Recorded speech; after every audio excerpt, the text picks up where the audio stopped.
Man, I had to go outside and go for a walk before I did this video to cool off. And I'm still pissed off.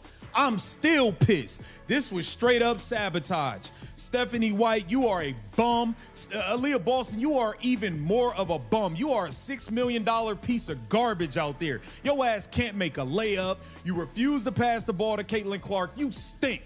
You stink.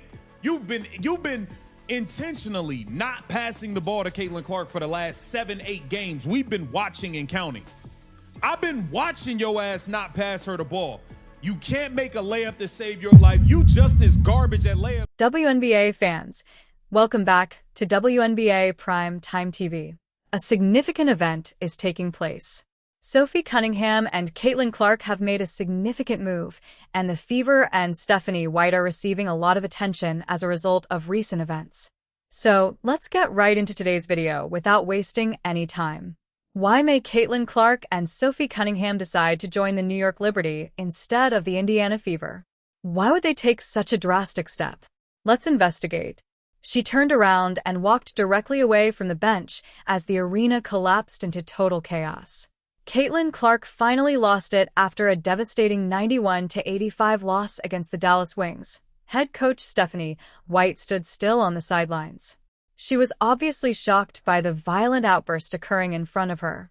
It was more than just a devastating road loss against a squad that had dropped 8 of its previous 11 games.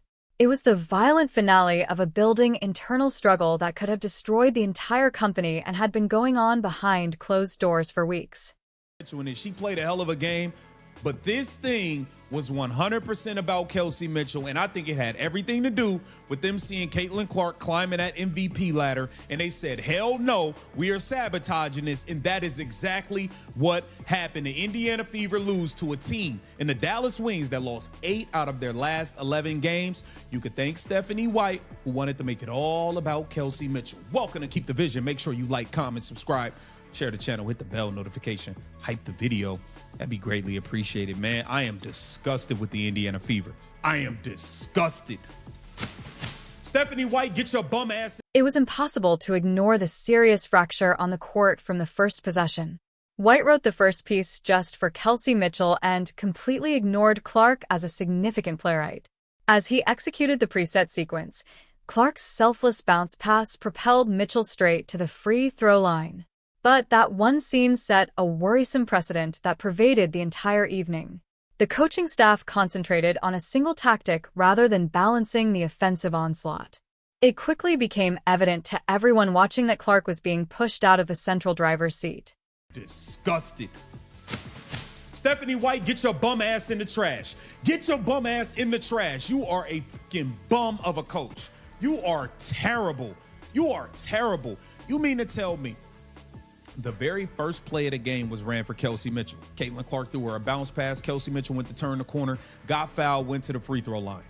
From that point on, every single play in the first half was for Kelsey Mitchell. Nobody else could establish a rhythm because you did nothing else. Within the building, analysts quickly noticed a concerning strategy that appeared to be deliberately designed to keep the generational rookie at bay. Clark was rapidly climbing the league's official MVP ladder and gaining tremendous national momentum with each amazing performance. However, the offensive approach employed against Dallas seemed to be specifically geared to block her individual rhythm by coordinating everything via Mitchell at the expense of team flow. The Fever deliberately undermined the very dynamic that made them lethal. The tension on the hardwood increased dramatically with each passing attacking possession.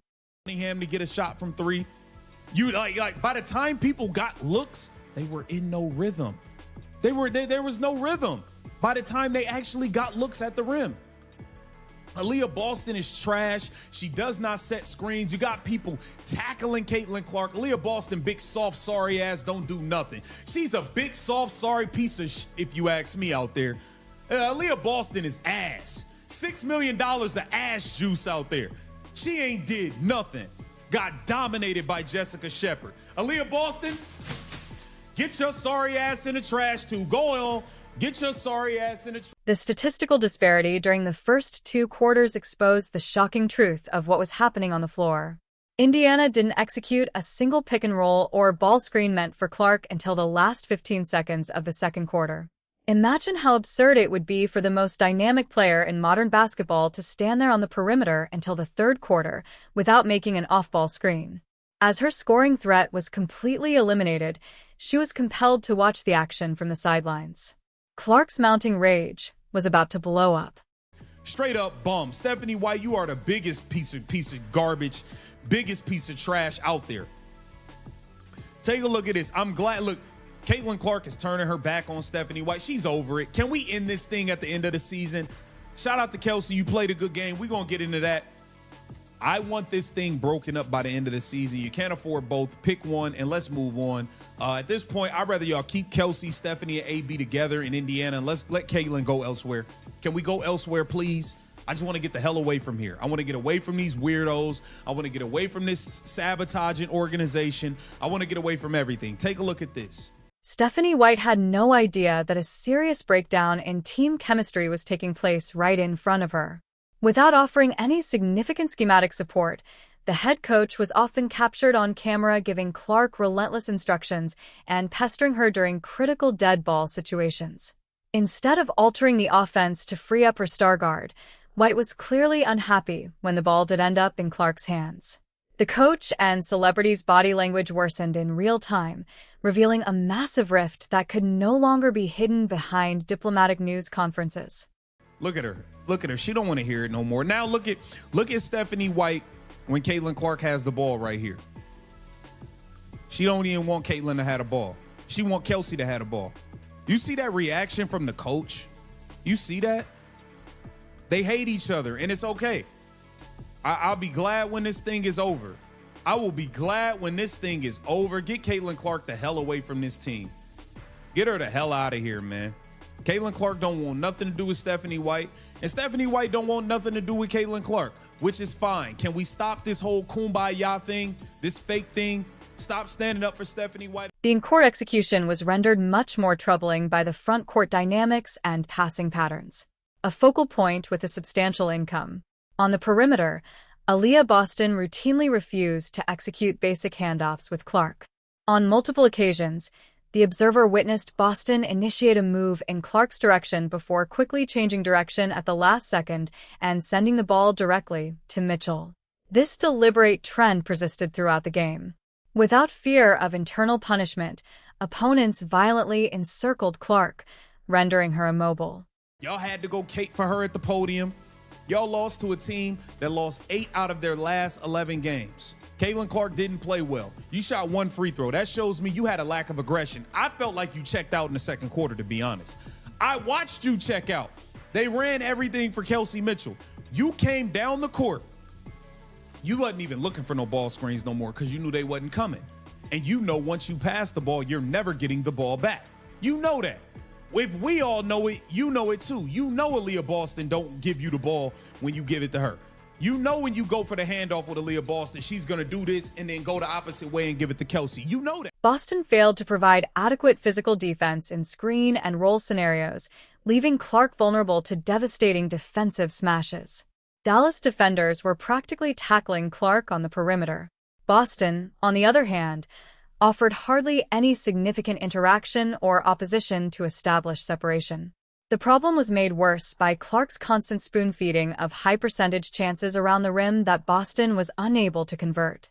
Due to Indiana's total lack of physical presence, Dallas forward Jessica Shepard dominated the interior, exposing the team's total weakness in the paint.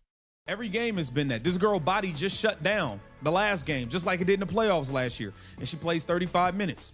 But she played well with her opportunities. They made it her a focal point. They made it a point to get her established. They made it a point to get Kelsey a rhythm. And when she got that rhythm, she kept it going. They never made it a point to get anybody else a rhythm. Sophie Cunningham, 0-4 from 3. By the time Sophie Cunningham got a look at the rim, the game was almost over. She had no rhythm. No rhythm. Monique Billings sucks. The biggest crock of dog shit for $800,000. I don't know how she's getting 8. She sucks. Clark's mindset had significantly shifted by the middle of the second quarter. Her involvement in the offensive flow completely ceased. She stopped searching for screens that she was positive would never appear after discovering that the offensive setups were deliberately avoiding her. She was completely aware that once the ball left her hands, she would never see it again. The explosive enthusiasm and boundless energy that defined her game were replaced with cold, calculating detachment. She had mentally checked out after realizing the internal game being played all around her. The box score reflected the disastrous outcomes of this poor attacking tactic. Clark finished the night with just 10 points, 9 assists, and 4 rebounds after a dismal 4 of 15 shooting effort, including 2 of 8 from outside the arc. More telling than anything else was the fact that she only made 1 free throw during the game, showing how the plan totally removed her hallmark aggression as she desperately tried to force the matter during the third quarter. Her rhythm had been entirely destroyed by quarters of forced inactivity. In contrast, Kelsey Mitchell put up amazing individual numbers, scoring 37 points on 9 of her 18 shots and making all 15 of her free throw attempts. Clark finished the night with just 10 points, 9 assists, and 4 rebounds after a dismal 4 of 15 shooting effort, including 2 of 8 from outside the arc. More telling than anything else was the fact that she only made 1 free throw during the game, showing how the plan totally removed her hallmark aggression as she desperately tried to force the matter during the third quarter. Her rhythm had been entirely destroyed by quarters of forced inactivity.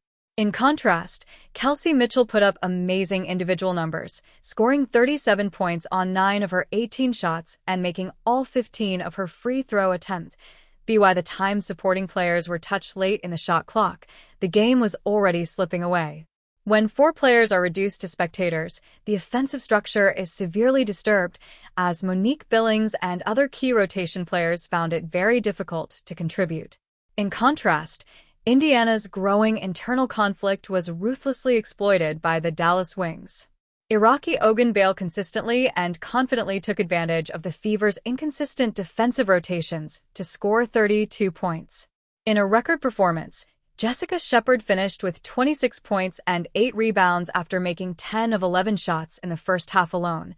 Despite having lost 8 of their previous 11 games, Dallas played with total unity, exposing a Fever roster that was actively disintegrating from within.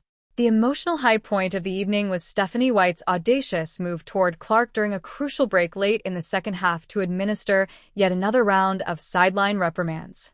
The star guard did something quite shocking. Clark obviously turned her back on her head coach and walked all the way to the end of the bench, raising her hands in the air. The obvious contempt and lack of communication were undeniable. As teammates observed, they were fully aware that a dangerous boundary had just been crossed. There was silence on the sidelines. This spectacular confrontation on the sidelines undermined the organization's carefully crafted facade of team camaraderie. For months, Clark has diligently defended coaching decisions at post-game press conferences, projecting the image of the ultimate professional despite questionable rotations. But when she openly declined to even communicate with White, the illusion was essentially destroyed. The mutual enmity had escalated to the point where neither the coach nor the franchise cornerstone could conceal their deep hostility from national cameras. The catastrophic leadership failure at the top is finally being brought to light by front office insiders. Stephanie White was brought in to make the most of Clark's once-in-a-generation playmaking abilities and put this young squad in the running for the championship. Instead, her rigid attacking tactics and questionable player management have increasingly alienated the sport's most valuable asset. In the name of isolated statistics, it is inappropriate for coaching staff to deliberately undermine a generational talent. This is outright organizational malpractice. The growing animosity between the backcourt stars has reached an unsupportable level. Mitchell is undoubtedly a talented scorer, but the reality is that when 2 dominant guards are pushing in completely different philosophical directions, an offense cannot operate efficiently. The persistent structural strain brought on by the existing hierarchy puts the organization in an unsupportable position. When assessing the long-term future, the front office will inevitably have to choose between these opposing offensive objectives.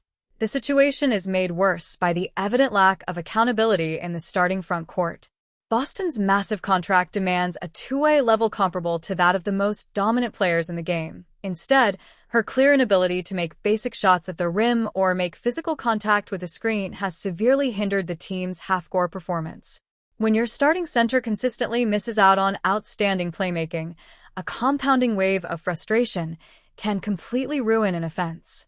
The crushing loss to Dallas is a dangerous turning point that might permanently destroy Indiana's chances of qualifying for the postseason. Losing a crucial game against a falling opponent is awful enough, but losing while disclosing serious personal issues is catastrophic. The players' body language throughout the fourth quarter showed that they were operating in complete isolation rather than as a cohesive team. If the coaching staff cannot command the respect of the locker room, the season could collapse in front of their eyes. Globally, basketball fans have responded angrily, demanding significant top-down reforms. On social media, video analyses of every missed cut, every evaded passing lane, and the indisputable moment Clark departed White were posted right away. Most people concur that a defective system is deliberately suffocating the league's biggest star. The public is putting a lot of pressure on ownership to address the evident dysfunction before it causes irreversible damage. Clark's obvious fatigue during the post-game moments reflected a story far more complicated than a single defeat. While carrying the weight of the league's attention, she is actively fighting schematic sabotage by her own coaching staff. It is difficult to play under such intense focus when your own teammates won't pass the ball. Her face showed the psychological effects of being by yourself in your own offensive system as she walked off the arena floor. It is unacceptable to let a head coach alienate a franchise star, as this might alter the organization's trajectory for years. Ownership must act quickly and decisively to address the enormous problem that the front office is currently experiencing. If White cannot change her mindset to prioritize Clark's generational vision, tough personnel choices must be made immediately. The luxury of waiting for things to naturally settle has officially ended with this catastrophic meltdown in Dallas. At this critical juncture in their history, the Indiana Fever's next move will decide the team's whole future.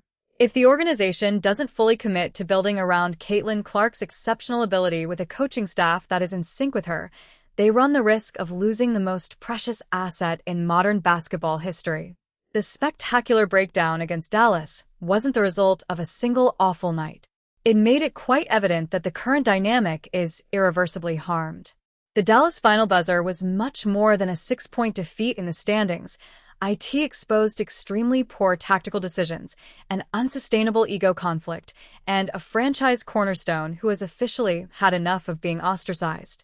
If Stephanie White and the Fever leadership disregard this crucial wake-up call, the whole sports scene will be permanently changed. The genuine fight in Indiana is only beginning, and it will have far-reaching effects.